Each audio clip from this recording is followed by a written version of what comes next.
السلام علیکم ورحمۃ اللہ وبرکاتہ۔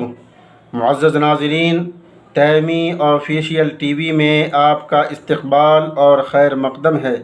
سیرت سیریز کے اس 10ویں ایپیسوڈ میں ہم آپ صلی اللہ علیہ وسلم کی کفالت کا تذکرہ کریں گے۔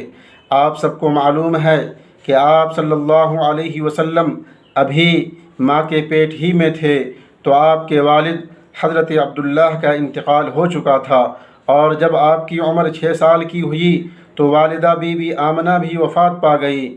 ماں اور باپ دونوں کے انتقال کے بعد آپ صلی اللہ علیہ وسلم بالکل اکیلے ہو گئے۔ والدہ کے انتقال کے بعد ایمن کے ساتھ آپ مکہ سے واپس آ گئے۔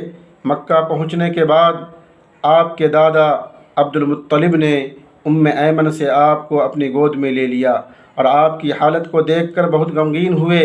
آپ کو اپنی اولاد سے زیادہ ماننے اور پیار کرنے لگے، بڑوں کی طرح آپ کا احترام کرتے اور آپ کے حرکات و سکنات کو دیکھ کر خوش ہوتے۔ جہاں جاتے پوتے کو اپنے ساتھ لے جاتے۔ عبد المطلب ایک سخی آدمی تھے۔ وہ مکہ کے سردار اور خانہ کعبہ کے متولی تھے۔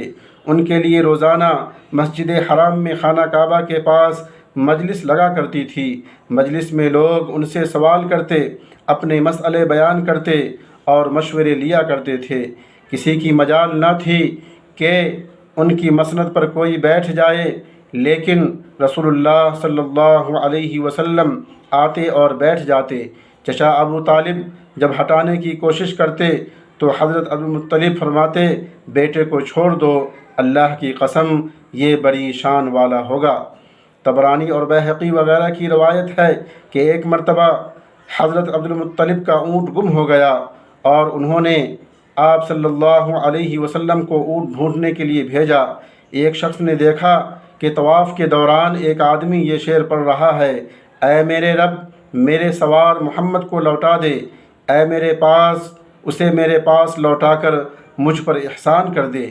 لوگوں نے اس شخص کو بتایا کہ یہ عبد المطلب ہے، ان کا پوتا گم شدہ اونٹ کو ڈھونڈنے کے لیے گیا ہے، اور یہ شعر اس وجہ سے پڑھ رہے ہیں کہ آج ان کے پوتے کو آنے میں دیر ہو گئی ہے، اس لیے یہ بے چین اور پریشان ہیں۔ کچھ دیر بعد آپ صلی اللہ علیہ وسلم اس اونٹ کے ساتھ واپس آئے جسے آپ ڈھونڈنے کے لیے گئے تھے۔ آپ صلی اللہ علیہ وسلم 2 سال تک اپنے دادا کی تربیت میں رہے، اور جب آپ کی عمر 8 سال کی ہو گئی تو دادا عبد المطلب بھی دنیا سے رخصت ہو گئے۔ حضرت عبد المطلب نے وفات سے پہلے آپ کے چچا ابو طالب کو، جو آپ کے والد حضرت عبداللہ کے سگے بھائی تھے، آپ کی کفالت کے متعلق وصیت کر گئے تھے۔ ایک مرتبہ مکہ میں قحط پڑ گیا تو لوگوں نے ابو طالب سے درخواست کی کہ آپ بارش کے لیے دعا کیجیے۔ ابو طالب ایک مجمع میں نبی کریم صلی اللہ علیہ وسلم کو ساتھ لے کر خانہ کعبہ میں حاضر ہوئے، اور آپ صلی اللہ علیہ وسلم کی پشت خانہ کعبہ سے لگا دی۔